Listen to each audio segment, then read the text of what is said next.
आपने सुना है कि मनुष्य जीवन नवदा भक्ति कितना महान, कितना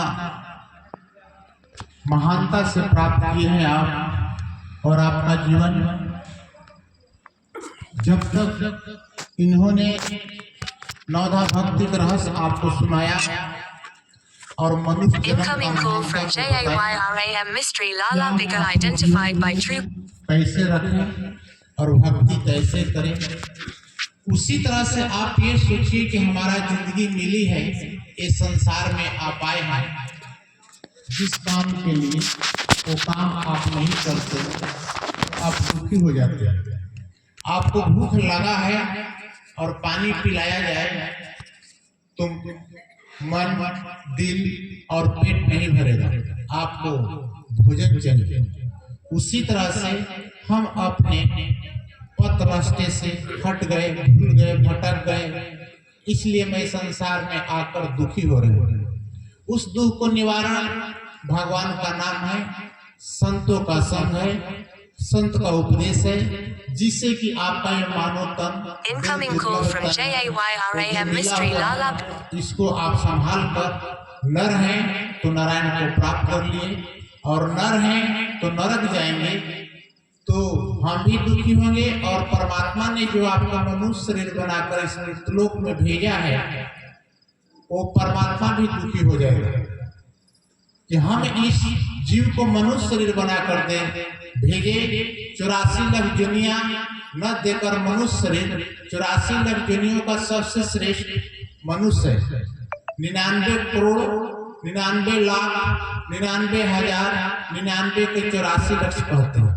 उसी तरह से आप अपने जीवन की 84 लाख दुनियों में सबसे श्रेष्ठ मनुष्य शरीर है।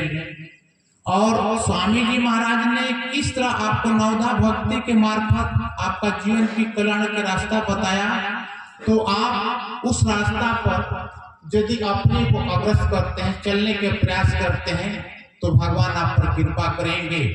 क्योंकि गीता में भगवान ने कहा है कर्म प्रधान है, और आप कर्म करेंगे तो भगवान की कृपा होगी। और कर्म जैसे आप यहाँ आकर सत्संग का सुनो कर रहे हैं, तो आपका जीवन कल्याण हो रहा है। ये जमीन का शोभा बढ़ती है और जमीन पवित्र होता है। जहाँ संत रहते हैं उसी को तीर्थ कहा जाता है, और जहाँ संत नहीं रहते हैं वो तीर्थ नहीं है। उसी तरह से इस मृतलोक में एक बार की बात है, शंकर भगवान और माता पार्वती ने मनुष्य रूप में आकर इस मृतलोक को भ्रमण करते थे। तो शंकर भगवान ने एक जमीन पीपल का वृक्ष था, वहां बैठने से पहले उस जमीन को प्रणाम किया।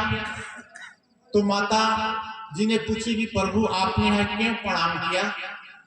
तो शंकर भगवान बोले कि यहाँ संत बैठे थे, तो रात को विश्राम किया, सुबह उठकर चल दिए उन्होंने। फिर एक जगह गए, वहां बैठे और फिर वहां प्रणाम करने लगे। तो माता पूछी कि यहाँ क्या हुआ था? तो शंकर भगवान ने बोले कि यहाँ संत बैठेंगे। इन्होंने स्वामी जी ने कहा कि प्रथम भक्ति संतन के संग और संत के संग और मनुष्य शरीर, ये दोनों बड़ा महान है। और इस महानता को बहुत बड़ा महत्व है। एक घड़ी आधी में पुण्याद, कोटि संगत साधका, कटे कोट अपराध। यदि 1 मिनट में आधा मिनट सत्संग को सुन करते हैं तो आपका जीवन कल्याण हो सका। ये मैं नहीं, ये शास्त्र कह रहा है। तो उसी शास्त्र के अनुसार आप जीवन को ले चलते हैं, तो सत्संग की महिमा इतना बड़ा महान है कि सभी लोग सत्संग को सुन करते हैं। जब गरुड़ जी को अहंकार हुआ तो शंकर भगवान ने नीलगिरी पर्वत पर काकभूषण जी के पास सत्संग सुनने के लिए भेजे। और वशिष्ठ और विश्वामित्र जी में आपस में उनको झगड़ा हो गई कि मैं बड़ा हूं, मैं राज ऋषि हूं कि ब्रह्म ऋषि हूं। इन झगड़ा को फरियाने के लिए, अलग करने के लिए वशिष्ठ और विश्वामित्र जी त्रिकालदर्शी संत थे। उन्होंने ब्रह्मलोक में गए और ब्रह्मा जी से बोले कि प्रभु हमारी झगड़ा फरिया दीजिए कि हम दोनों में कौन ब्रह्म ऋषि है। ब्रह्मा जी ने हाथ जोड़ दी कि हे ईश्वर, आप महान हो और आप आगे जाइए, मैं आपका झगड़ा नहीं फरिया सकता। वहां से दोनों ऋषि शिव जी के पास गए।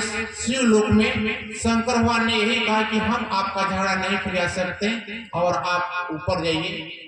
जब विष्णु भगवान के पास पहुंचे तो विष्णु भगवान ने हाथ खड़ा कर दी और बोले कि आप त्रिकालदर्शी संत होकर हमारे पास आ गए, आप देख लीजिए कि कहाँ हमारी झगड़ा कौन फरिया सकता है। तो वशिष्ठ जी ने बोला कि प्रभु यही देखना होता तो फिर आपके पास आने की कोई जरूरत नहीं थी, कृपा करके आप बताने का कष्ट करें। तो विष्णु भगवान ने कहा कि आप शेषनाग के पास जाइए। जब शेषनाग के पास वशिष्ठ जी और विश्वामित्र जी दोनों पहुंचे तो शेषनाग जी एक गुफा में बैठे थे पृथ्वी का लोड लेकर। पहले गुफा में विश्वामित्र जी गए और बोले कि महाराज कृपा करके हम दोनों ऋषियों को झगड़ा आप फरियाद दीजिए कि कौन ब्रह्म ऋषि है। शेषनाग जी बोले कि हे ऋषि, आप पृथ्वी का वजन अपने सर पर रखिए और मैं निकलता हूँ गुफा से तो आपका झगड़ा फरियाद दूंगा। विश्वामित्र जी ने बोले हे Incoming call from JAYRAM Mystery Lala Bigger identified by Truecaller. अपना जीवन का तपस्या का फल दे रहा हूँ, हे माँ पृथ्वी अपने केंद्र पर रुक जाइए। जो ही शेषनाग जी सर को हटाए तो पृथ्वी दबने लगी। तो विश्वामित्र जी बोले कि महाराज आप अपने पृथ्वी को रोकिए, यह मेरे बल से नहीं रुकेगी। इतने में विश्वामित्र जी बाहर आए और फिर वशिष्ठ जी अंदर गए और बोले हे माँ पृथ्वी, मैं एक घड़ी का सत्संग का पुण्य दे रहा हूं, आप अपना केंद्र बिंदु पर रुक जाइए। पृथ्वी माँ अपने केंद्र बिंदु पर रुक गई। शेषनाग जी भी और विश्वामित्र वशिष्ठ जी भी दोनों बाहर आ गए। आकर बाहर तीनों आदमी कुर्सी पर बैठे 10 मिनट, एक दूसरा से कोई बोल नहीं रहा। 10 मिनट के बाद विश्वामित्र जी बोले कि शेषनाग जी कृपा करके आप बताइए कौन बड़े हैं। तो शेषनाग जी बोले कि महाराज अभी आपको चेतना नहीं जगी, आपने जीवन की तपस्या का पुण्य दिया था, पृथ्वी एक क्षण के लिए नहीं रुकी। और वशिष्ठ जी ने एक घड़ी आधी घड़ी में से दिया है पुण्य और पृथ्वी रुकी हुई है। तो वशिष्ठ जी महान है, तो उन्होंने जीवन पर्यंत सत्संग किया और जीव का कल्याण के रास्ता बताया। उसी तरह से सत्संग की महिमा इतना बड़ा महान है कि आप कह नहीं सकते। एक घड़ी आधी में पुण्याद, कोटि संगत साधका, कटे कोट अपराध। यदि अपने मन को उस सत्संग के सुनकर चलेंगे तभी तो कल्याण होगा। सिर्फ भोजन की व्याख्या करने से पेट नहीं भरेगा, भोजन खाना पड़ेगा तब पेट भरेगा। आपने सत्संग सुना, आपका आनंद मिला, सत्संग सुनने का पुण्य मिल गया, संत का दर्शन का पुण्य मिल गया। अब करना आपका हाथ में, जितना आप करेंगे, जितना नाम को स्मरण करेंगे, जितना अपना सात्विक विचार बनाएंगे, राग द्वेष से अलग रखेंगे, वही आपका जीवन परमार्थ बनेगा और आपका जीवन कल्याण हो जाएगा। मनुष्य चाहे तो सब कुछ कर सकता है, इंसान चाहे तो क्या नहीं कर सकता। इंसान हर काम को कर सकता है फिर भी वो करता नहीं है, फिर यहाँ दुखी होता है कि हम मृत्युलोक में मैं गरीब हूँ, अमीर हूँ, लंगड़े हूँ, लूंडा हूँ, क्यों हूँ? ये हमारा कर्मों का हिसाब है और वो कर्म भोगने के लिए हुआ है। आपको एक प्रमाण देता हूँ कि कर्म का गति कितना न्यारी होती है। एक फौज में बटालियन थी, उस बटालियन की ऑर्डर आया कि बॉर्डर पर जाना है लद्दाख में। एक फौजी के पास 20,000 रुपया था। वो फौजी ने सोचा मैं कहाँ रखूं इस रुपये को, यदि ले जाता हूँ वहां गोली लगे और मैं मर गया तो रुपया बर्बाद हो जाएगा। तो उस बटालियन के कैंप में एक लाला जी की दुकान थी। उस फौजी ने उस लाला जी को 20,000 रुपया दे दिया बिना लिखा पढ़ी के, बिना गवाह के, और चला गया बॉर्डर पर लद्दाख। वहां जाने पर 3 साल की ड्यूटी पूरा करने के बाद में वो आया। आने के बाद में लाला जी से बोला, लाला जी कृपा हमारा 20,000 रुपया दे दीजिए। लाला जी ने सीधा इनकार कर गया क्योंकि उसका कोई लिखा पढ़ी नहीं थी। फौजी आकर चुप सोचने लगा कोई बात नहीं। 1-2 दिन गुजरा, पानी चेंज होने से फौजी को बुखार आ गया। बुखार आ गया तो लाला जी ने पता लगाया कि फौजी 2 दिन से आया नहीं मेरे पास, तो पता लगा कि फौजी को बुखार आ गया। फौजी ने डॉक्टर से मिला और लाला जी ने डॉक्टर से मिले और फौजी के पॉइजन के इंजेक्शन लगा दिए और फौजी मर चुका। मरने के बाद में 1 साल के बाद उनके घर में बेटा बनकर पैदा हुआ। बेटा बनकर पैदा हुआ और बीमार रहा, पैसा खर्च होता जा रहा है। जब कभी ठीक हो कभी बीमार हो, कभी ठीक हो कभी बीमार हो, इस प्रक्रिया में वो 25-26 साल का हो गया। उसी पीरियड में उसकी शादी हुई। शादी होने के बाद शादी होकर आया, 1 दिन के बाद बीमार पड़ा।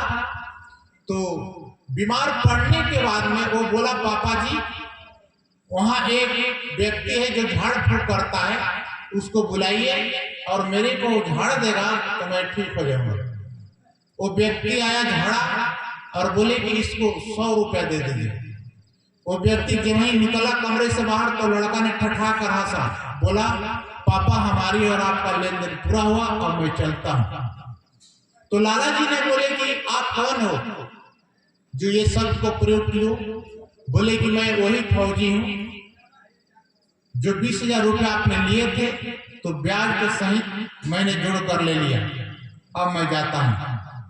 फिर लाला जी बोले कि रुको, ये तुम्हारी पत्नी कहे कि यही डॉक्टर है जो आपने इसको पैसा दिया मेरे को पॉइजन का इंजेक्शन लाएगी, अब जीवन भर की विधवा रहेगी। उसी तरह से ये संसार कर्म भूमि है। ये न सोचिए कि हमारा बेटा बेटा है, वो कर्म है, वो लेने के लिए आया है, देने के लिए नहीं, वो लेने के लिए आया है। आज संसार में हर प्राणी दुखी क्यों हो रहा है? उसके घर में ही दुश्मन पैदा हो गए। आपका सामने आप संसार को उठा कर देखिए, कितने घरों में टेंशन है, छोटे से लेकर बड़े तक, गरीब से लेकर अमीर तक। उसी तरह से आपका ये जीवन मिला और आप उस कर्ज को पूरा करने में लगे हैं। जो बेटा जो बहू आपसे बात नहीं करते, आपको रोटी नहीं देते, आपको पानी नहीं देते, फिर भी कमाते हैं, पेंशन आता है उसी को देते, तो ये क्या हुआ? आपका ऋण है, पूरा करने में लगे।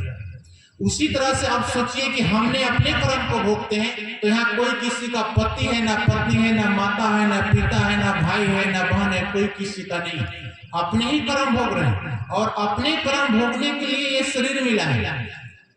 और ये न सोचिए कि मनुष्य शरीर ही भोगता है, जड़ जोनी जानवर जोनी भी भोग रहा है, उस जोनी में भी कष्ट है। और आप उस कष्ट को हिसाब को देखिए कि संसार में जब आपने जन्म लिया तो क्या था और आप कहां चले आए, आपका स्थिति कितना गंभीर है। आपने सोचने समझने के विचार नहीं किया, सिर्फ शरीर को सजाए, शरीर को खिलाया और इससे काम नहीं लिया और आप दुखी हो रहे हैं। तो उस दुख को निवारण क्या है कि आप उस परमात्मा को चिंतन करिए, परमात्मा को नाम को जप करिए जो परमात्मा ने शरीर दिया है।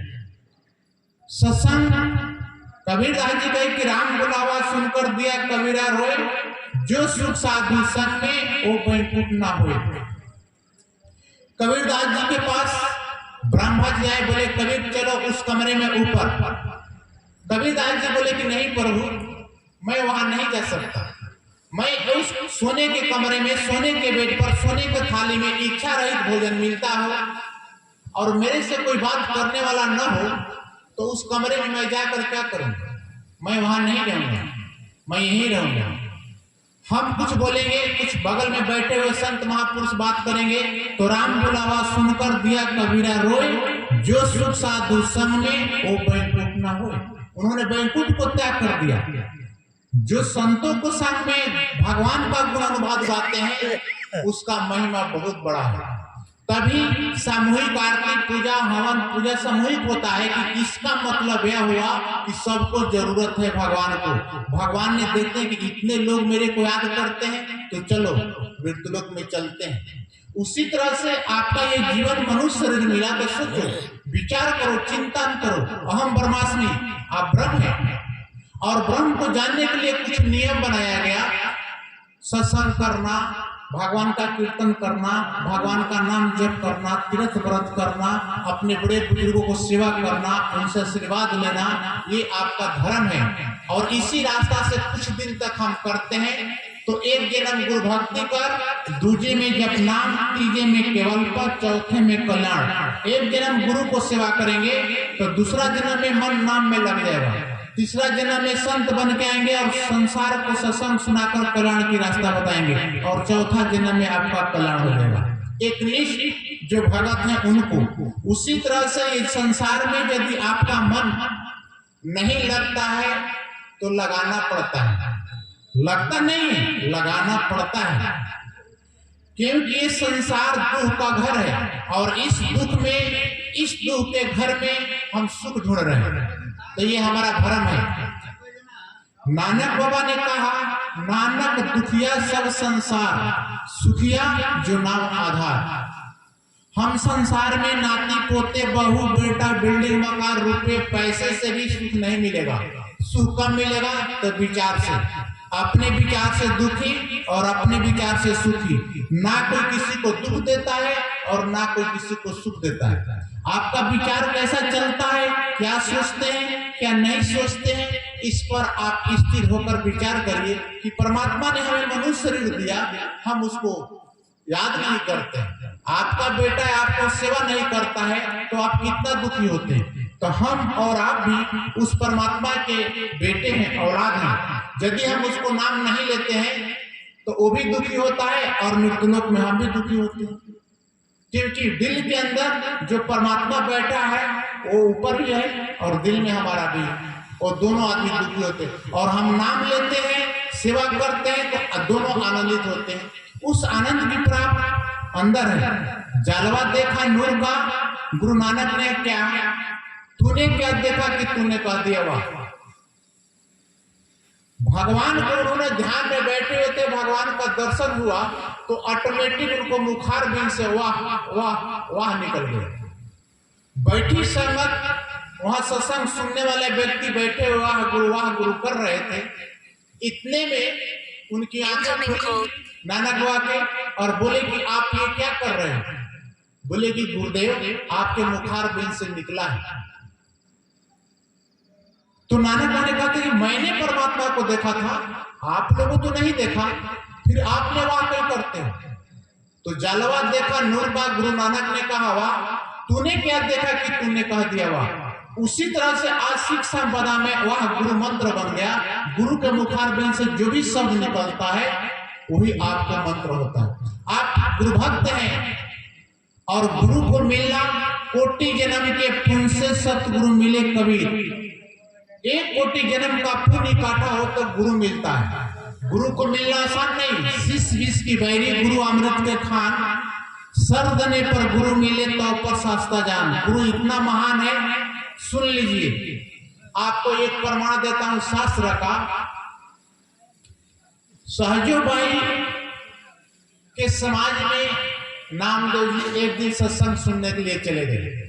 नामदेव महाराज, उन्होंने भगवान का नाम विठल विठल जपा है। तो सहजोबाई के सत्संग में जब गए तो भगवान ने नामदेव के मित्र थे। नामदेव का उम्र 35 साल का था और 35 साल की अवस्था में भगवान आ गए। सहजोबाई ने परीक्षा ली। सहजोबाई ने दूर से देखी कि नामदेव आया है, तो उस दिन उन्होंने सत्संग नहीं किया। एक भगत को खड़ा किया, छड़ी दिया कि छड़ी लो और सबके सर पर 2-2 बार मारो। जब नामदेव जी के पास वो भगत गया, जब वही मारने के बाद तो नामदेव जी ने खड़े हो गए। खड़े होने के बाद में बोले कि मैं सत्संग सुनने आया था, मार खाने के लिए नहीं। सहजोबाई ने कहा कि उसको बुलाओ, अभी ये घड़ा कच्चा है, ये गुरु के समय में नहीं गया है। तो नामदेव जी ने बोला क्यों? विष्णु भगवान तो मेरा दोस्त है, गुरु करने क्या जरूरत है? तो सहजोबाई ने बोली कि बुलाओ अपना विष्णु को। जी वही नामदेव जी ने उनको याद किया, फट विष्णु भगवान आ गए। तो सहजोबाई बोली कि बोलिए प्रभु क्या आपका ये मित्र गुरु भक्त नहीं बनेगा?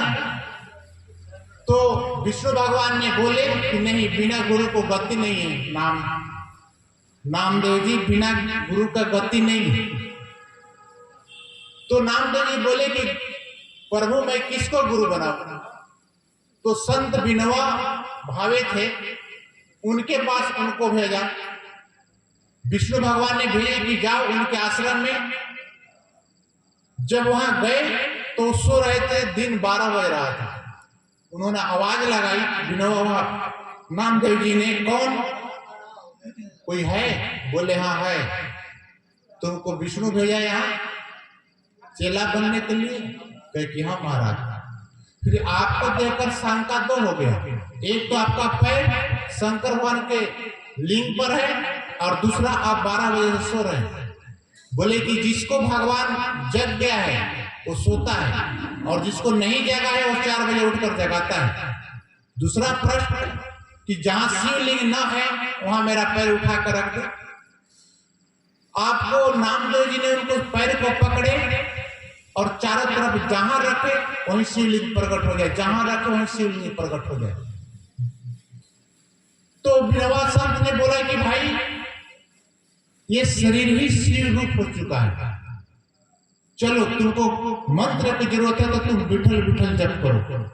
तो नामदेव जी ने विठल भगवान को जपे, जो उनसे वार्तालाप होती थी। गुरु इतना कष्ट देने के बाद प्राप्ति की जाती है, गुरु को मिलना आसान नहीं।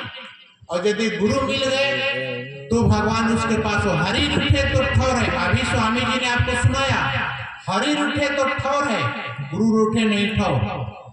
यदि भगवान रूठते हैं तो गुरु मना लेता है और गुरु रूठते हैं तो भगवान नहीं मनाता, उसके पास जाते नहीं, निगुरा हो जाता है। और निगुरा व्यक्ति जहां पैर रखता है वो जमीन अशुद्ध हो जाता है। जिसे नारद जी के भागवत में पढ़े हैं ना, नारद जी की कहानी अपने भागवत में सुना पढ़ा होगा कि नारद जी नाम के प्रताप से नारायण नारायण जपते हुए तीनों लोकों में घूमते थे। जब एक दिन कोई शिकायत किया कि निगुरा व्यक्ति है तो उनको शंका हो गया। तो विष्णु भगवान के दरबार में गए और पूछे कि प्रभु मेरे को ये शिकायत मिली है कि नारद निगुरा है, मैं गुरु किसको बनाऊं? विष्णु भगवान बोले कि अपने आश्रम में जाओ, सुबह जब सोकर उठना, आज जो कोई व्यक्ति मिल जाएगा उसको तू गुरु बना लेना। विष्णु भगवान के कहने से आ गए, अपने कुटिया में सो रहे थे। कुटिया के बगल में छोटा सा तालाब था। जब उनकी आंख खुली 5 बजे सुबह तो निकले कमरे से बाहर, तो तालाब पर एक मछली पकड़ने वाला व्यक्ति मिल गया। जब मिल गया तो संकल्प लिए हुए थे, उन्होंने जाकर उनको साष्टांग प्रणाम किया और बोले गुरुदेव मैं संकल्प लेकर सोया था, हमें गुरु मंत्र दे दीजिए। उन्होंने उनको गुरु मंत्र दी। गुरु मंत्र देने के बाद अब प्रसन्न हो गए, खुशी से जाकर अपने पिता ब्रह्मा जी से बोले कि गुरुदेव मैं गुरु तो बना लिया, शंका हो गई। बोले गुरु और शंका, तुमको 84 काटना पड़ेगा। फिर अपने ब्रह्मा पिताजी से पूछकर फिर गुरुदेव के पास आए। बोले गुरुदेव मैं आप पर शंका किया हूं, इसका निदान क्या है? तो गुरुजी ने कहा कि जाओ अपने पिताजी के पास और कहीं 84 के नक्शा बना दे। जब वो नक्शा बनाकर तैयार करेंगे तो वहां लेट जाना, लेट कर पार कर जाना और बोलना कि प्रभु वो भी 84 आपने बनाया है और ये भी 84 आपने बनाया है। और नारद जी ने जाकर वैसा ही किया। तो ब्रह्मा जी ने पूछा कि युक्ति कौन बताया? तो उन्होंने बोला गुरु। तो अपने वृत्ति को, अपने विचार को कभी भी शंका में न रहने दीजिएगा। गुरु एक निष्ठा, यदि आपके मन में शंका हो गया गुरु के प्रति तो आपका कल्याण नहीं, नरक हो सकता। ऐसा विधान है भागवत और शास्त्र के अनुसार। इसलिए अपने मन को समझाइए कि हमारा मन कभी भी शंका में न पड़े, जो भी पड़े परमात्मा के नाम जपने में लगे। संसार में आने के बाद एक ही काम है जो संसार में बहुत कम लोग उसको धारण करते हैं, लाखों में 5, हजारों में नहीं, लाखों में जो 5 आदमी भगवान को नाम की तरफ अपने मन को लगाया है, बाकी संसार की तरफ अपने मन को लगा रखे। उस संसार से उनको सुख नहीं मिलता, दुख ही दुख मिलता है। जब आदमी बेड पर मरता है, वो बुजुर्ग हो गया, उनके परिवार नाती पोते बहू बेटे कोई साथ नहीं देता है, तो कौन और किसको याद करते हैं? भगवान को कि हे प्रभु अब हमको यहाँ से उठा लीजिए। कहते हैं आस पास जोधा खड़े सबन बजावत गाल, माज महल से ले चला ऐसा प्रबल काल। सब परिवार के बीच में मरते हैं, कोई रोकता नहीं, ऐसा कर्म का गति है। तो इसलिए उस कर्म को बचने के लिए आपको परमात्मा का चिंतन, परमात्मा को मंथन, परमात्मा को नाम, उनकी बताए हुए सिद्धांत और नियम पर चलना पड़ेगा। तभी आप इस मृत्युलोक में आकर प्रसन्न आनंदित अपने जीवन को व्यतीत कर सकते हैं। आनंद लीजिए, आनंद स्रोत है जिंदगी का, ये मानव तन ही आनंद का स्वरूप है। और आपने अभी ध्यान मेडिटेशन के तो आपको पता ही नहीं, जब नाम ही नहीं जपते, सत्संग ही नहीं सुनते, तो फिर ऐसा विचार कहां से पैदा होगा? ये संसार ऐसा है, 1 क्विंटल 10 क्विंटल दूध हो तो 1 बूंद नींबू का रस डालेंगे ना तो दूध फट जाएगा, इतना उस बूंद में खटापन है। उसी तरह से यदि आप अपने संसार में आए हैं और परमात्मा से हटते हैं तो आपका ये जीवन फट जाता है, दुखी होता है, और कोई इसका इलाज और कोई दवा नहीं, क्योंकि भगवान से बेमुख हो गए और भगवान ही एक साथ देता है, और कोई आपका संसार में रिश्तेदार बहू बेटे कोई साथ नहीं देगा।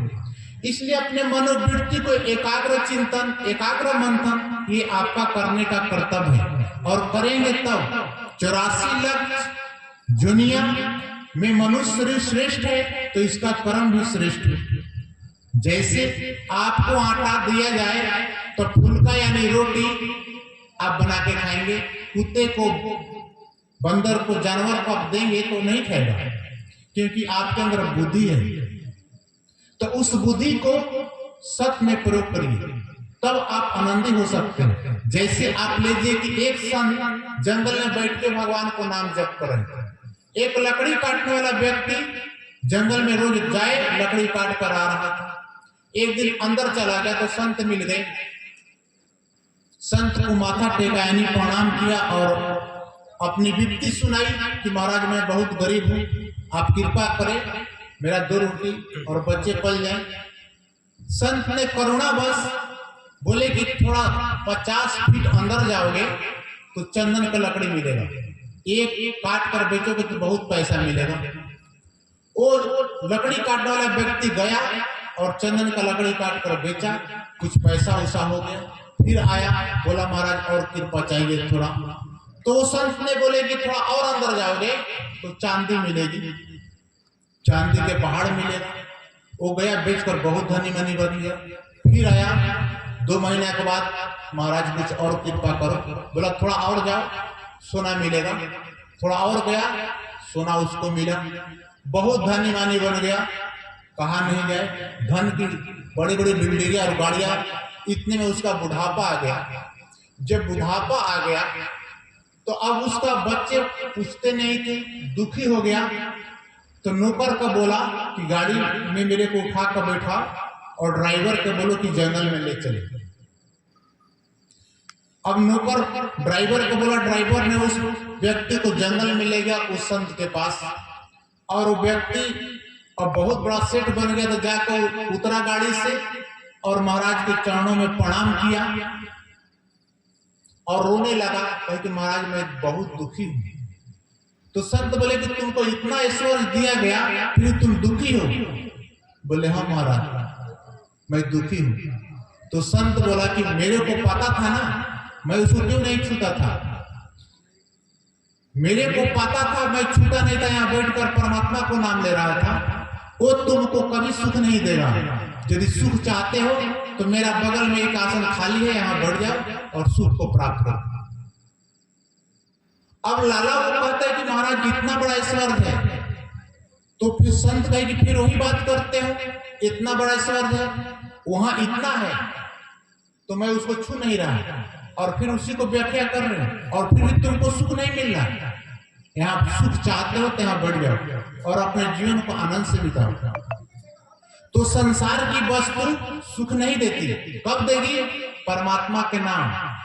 संसार आपको कितना हो जाए, तृष्णा कभी अंत नहीं होती। उस तृष्णा को खत्म करने के लिए भगवान को नाम जपा जाता है। काम, क्रोध, लोभ, मोह, अहंकार, ये आपका शत्रु है।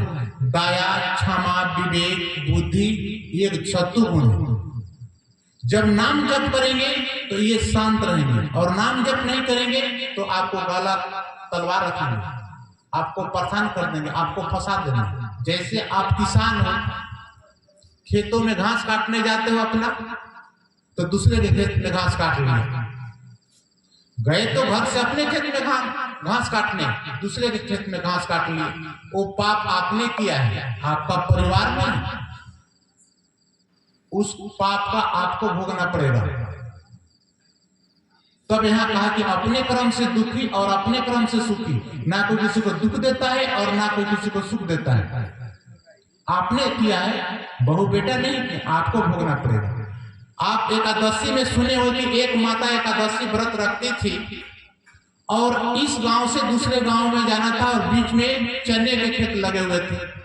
उसको व्रत तोड़ने का टाइम हो गया, मेड़ पर बैठ गई और एक खेत में से चना निकाली और वहां आराम से बैठकर भगवान को अर्पण किया और चना खा गया। खाने के बाद में उस खेत वाले के घर में उस माता को बैल बनकर जाकर भरना पड़ा। जो भगवान के काम के लिए तब बिना पूछे बिना मांगे यदि ये कार्य करते हैं तो ये कष्टदायक बनता है। उसी तरह से आपका ये शरीर है, अपने कर्म से बना है, दूसरा कर्म से नहीं, और अपने कर्म भोगते हैं आप। आपका परिवार में किसी परिवार की तबीयत खराब है तो आप उसका रोग को या उसका कष्ट को कोई लेता है? डॉक्टर के पास ले जाकर दवा कराता है और डॉक्टर कहता है कि उस कुर्सी पर बैठकर भगवान को याद करिए, हम पैसा दवा दूंगा और पैसा लूंगा, आपका भाग ठीक होगा तो बच जाएगा। वहां भाग को भी लड़ाई आ गई, डॉक्टर को कोई भरोसा नहीं। तो भगवान के सहारा आपका ये जीवन बना है और इसी जीवन का उद्देश्य आपको चलने के कहा जा रहा है। संतों को काम है कह देना। जगत गुरु शंकराचार्य जी महाराज जी ने सत्संग कर रहे थे, 200 आदमी सुन रहे थे वहां पर, तो उन्होंने माया पर सत्संग किया कि माया को छोड़ो। उसमें से 10-15 भगत खड़े हुए और बोले कि महाराज माया ने मेरे को पकड़ी है, मैंने माया को नहीं पकड़ा। शंकराचार्य महाराज जी ने उठे और चले गए, चलो बाग में चलते हैं। एक बाग में गए, एक पेड़ को पकड़ लिए, बोले छुड़ाओ, पेड़ ने मेरे को पकड़ ली। वो 200 भगत आए, बोले कि महाराज पेड़ तो आपने पकड़ा है। बोला नहीं, पेड़ ने मेरे को पकड़ा है। 10 मिनट के बाद उन्होंने पेड़ को छोड़ दी और बोले कि देखा, जैसे मैंने पेड़ को पकड़कर शोर मचाता था उसी तरह तूने माया को पकड़ा है, माया तुम्हें नहीं पकड़ी। तुम शोर मचाते कि माया पकड़ी।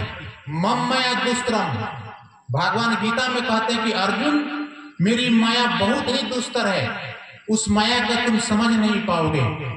तो अर्जुन बोलता है कि प्रभु आपकी माया कौन सी है जो मैं समझ नहीं पाया। भगवान ने कहा कि बैठ रथ पर चलो, चलते हैं। भगवान ने लेके चले गए गंगा के किनारे, बोले अर्जुन तुम इस रथ पर बैठो और घोड़ा कर दे, मैं थोड़ा गंगा में स्नान करके आता हूं। भगवान गए, गंगा मां का पंचामृत किया और आ गए। अर्जुन को भेजे जाओ जल्दी आना। अर्जुन गया स्नान करने के लिए, कपड़ा सब निकाल कर रथ पर रख दी। जब वहां गया डुबकी लगाया गंगा में, तो अर्जुन 12-20 साल की युवती लड़की बन गया और भगवान वहां से गए।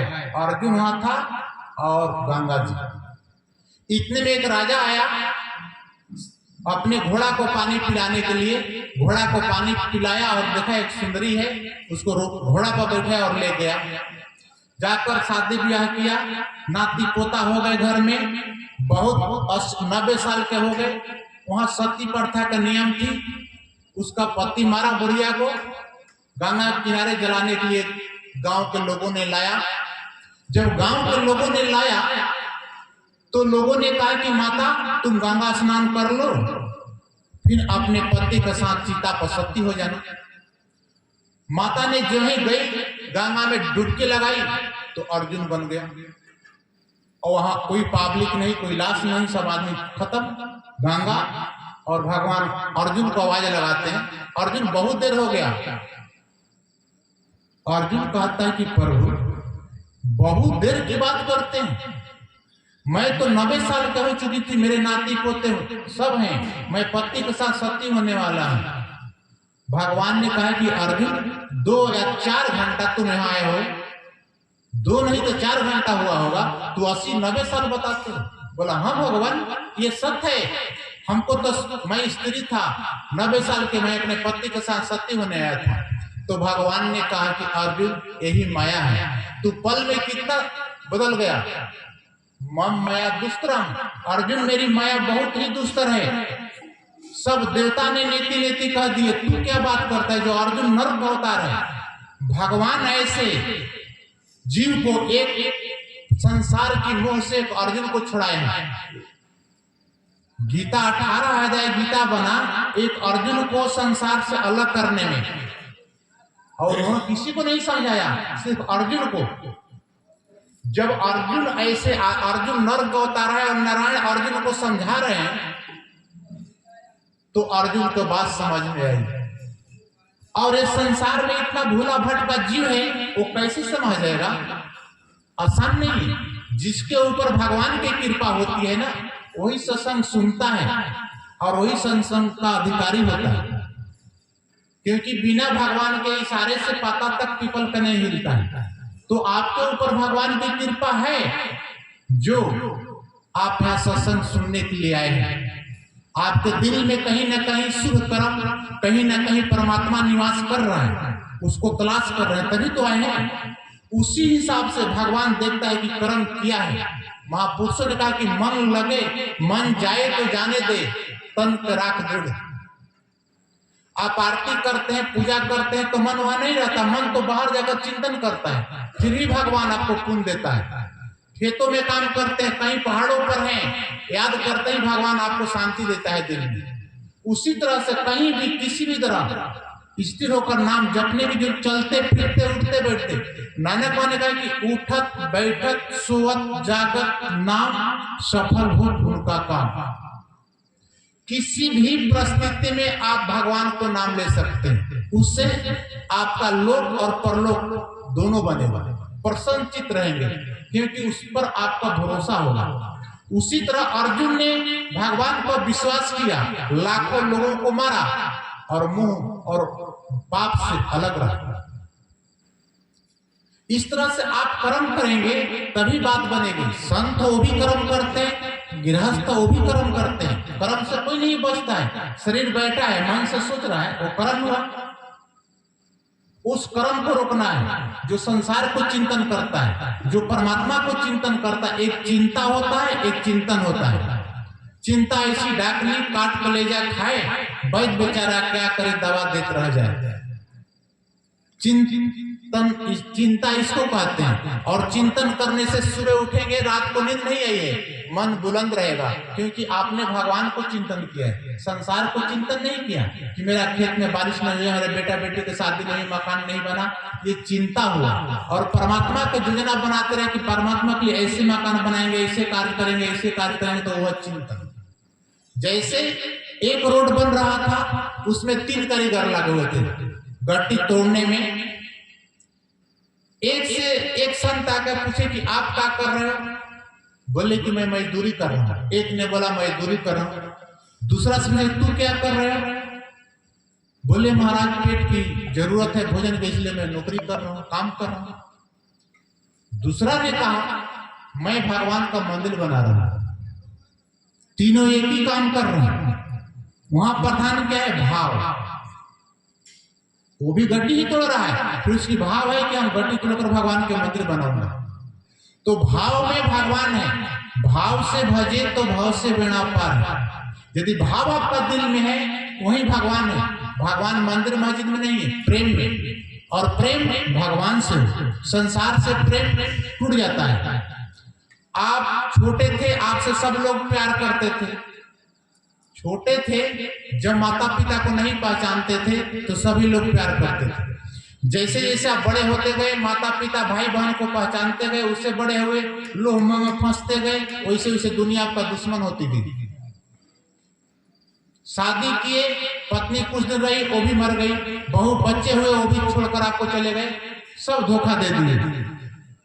अब साथ कौन रहा? तो परमात्मा।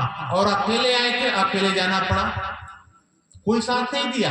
आपको रहते रहते आपकी बनाई हुई सृष्टि खत्म हो गया।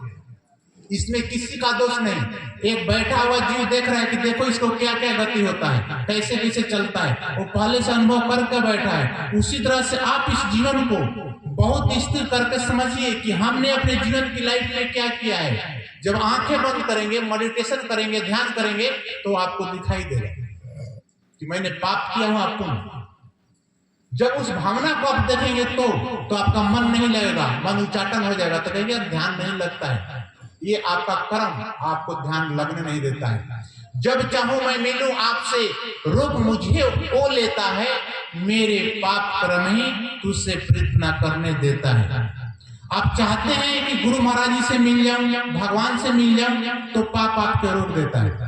कहां जा रहे हैं? ये कर्म भोग जो तूने किया है। उसी कर्म को काटने के लिए सत्संग की जरूरत है, तीर्थ व्रत की जरूरत है, सुधार करना है। तो आपका आस्ते आस्ते मन सुधर कर अपने जीवन को उस ख्याल में, उस परमात्मा को चिंतन, सब लोग ध्यान करते हैं। भगवान राम, भगवान कृष्ण, शंकर, विष्णु, सब लोग ध्यान करते हैं। शंकर भगवान को देखें 24 घंटा ध्यान अवस्था में उनकी स्वरूप को। जब उन्होंने ही सृष्टि करते, उन्होंने ही ध्यान करते, उन्होंने ही नाम जपते, तो हमारी आपकी कोई गिनती है? हम संसार में जो उलझे हैं, हम जिस संसार को मैंने सत्य माना वो धोखा दे दी, इस शरीर को सत्य माना वही धोखा दे दी, परिवार को सत्य माना परिवार धोखा दे दी, सब खत्म हो गया, कुछ नहीं रहा। अब रह गया अकेला आप और आपके सामने आपका कर्म और आपका भगवान। अब जाकर भगवान के पास जीव रोता है कि प्रभु क्षमा कर दीजिए, माफ कर दीजिए। ऐसा नहीं, भगवान कहते हैं कि माफी नहीं दी जाती है, जो तुम करके आए हो ये भोगना पड़ेगा।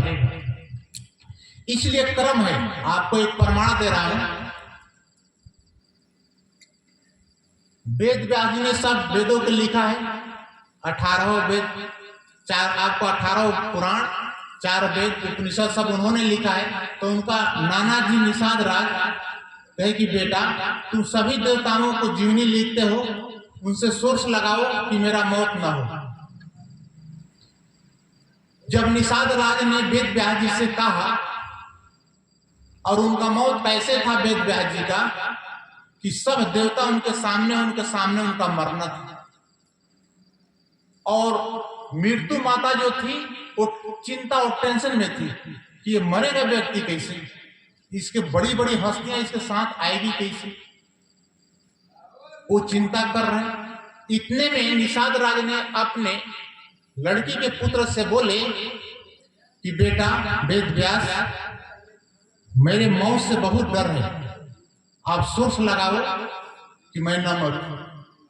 तो वेद व्यास जी ने अपने नाना जी को लेकर धर्मराज जी के पास गए। बोले धर्मराज जी, मेरे नाना जी मौत से डरते हैं, आप कृपा करें छोड़ दें। तो धर्मराज जी ने कहा कि वेद व्यास जी ये काम मेरे जी में नहीं है। तो नाना जी बोले कि प्रभु आप ही चलिए मेरे साथ ऊपर सोच लेकर। इंद्र भगवान के गए। जब इंद्र भगवान के पास गए तो वेद व्यास जी ने कहा कि प्रभु हमारे नाना जी मरने से बहुत डरते हैं, इनका मौत न हो, इतना कृपा करें। तो इंद्र भगवान ने बोले कि वेद व्यास जी ये भी काम मेरे जिम्मे में नहीं है, आप आगे जाइए। ब्रह्मा जी के पास गए तो ब्रह्मा जी ने पूछा कि वेद व्यास जी क्या बात है। तो वेद व्यास जी बोले कि महाराज ये हमारे नाना जी हैं, ये मौत से बहुत डरते हैं, आप कृपा करें कि मौत न हो। तो ब्रह्मा जी ने भी हाथ उठा दी, बोले महाराज क्षमा करें, ये काम मेरे जी में नहीं है। शंकर भगवान के पास गए शिवलोक में, वहां भी जाकर तो फिर वेद व्यास जी ने कहा कि महाराज ऐसा बात है, हमारे नाना जी मरने से बहुत डरते हैं। तो शंकर भगवान ने बोला कि वेद व्यास जी कृपया करें, ये भी काम मेरे जी में नहीं है। तो निषाद राज बोले कि महाराज आप भी चलिए मेरे साथ विष्णु भगवान के पास। जब विष्णु लोक में गए क्षीर सागर में, तो विष्णु भगवान लेट रहे थे क्षीर सागर में, उठकर बैठ गए। बोले कि आप सब लोग आ गए, मेरे को बुला लेते। बोले महाराज ये बुलाकर कहने की बात नहीं थी, ये आकर ही कहना था।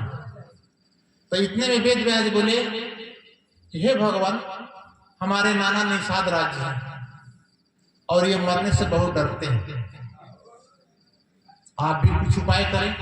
तो विष्णु भगवान ने भी हाथ जोड़ दी कि ये काम मेरे ऊपर नहीं है। तो निषाद राज बोले कि प्रभु आप भी चलिए। कहा? माता मृत्यु के पास। अब सब देवता वहां आ गए। जब वहां पहुंचे तो विष्णु भगवान ने कहा कि माता ये निषाद राज मरना नहीं चाहिए। इतने में माता मृत्यु ने उनका लेटर जो था फाइल देखा, विष्णु भगवान के हाथ में दे दी कि लीजिए और पढ़ लीजिए। 1 महीना से मैं चिंता में हूं, ये मनुष्य कैसे मरेगा, और ये अपना मौत लेकर यहाँ आ गया। अब मरा, तुरंत गिरे और मर गए। तो मृत्यु माता ने कही कि अब सब लोग हैं, आप जिला दीजिए।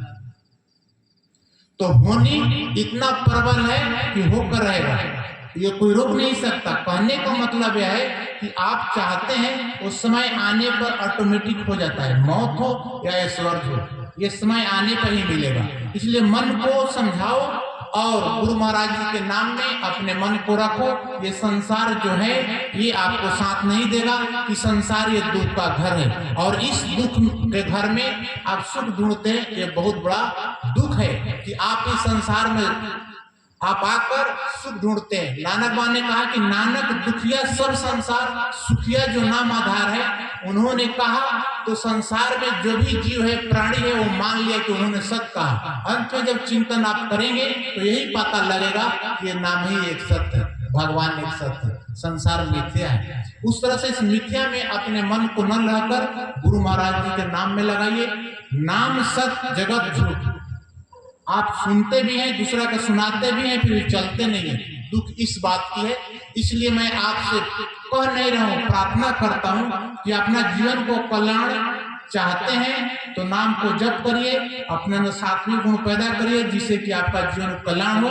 मैं इतना ही बोलकर गुरु महाराज जी के चरणों में प्रार्थना करता हूं कि आपकी भक्ति बनी रहे, आपका मन भक्ति में लगे और आपका जीवन कल्याण हो। मनुष्य शरीर मिला है तो इसको कल्याण कर लीजिए। यही प्रार्थना के साथ ही मैं अपने वाणी को विराम देता हूँ। हरि ओम। पूर्णमदा पूर्णमिदं पूर्णात् पूर्णमुच्यते पूर्णस्य पूर्णमदाय पूर्णमेवावशिष्यते। ओम शांति शांति शांति। श्री गुरु भगवान की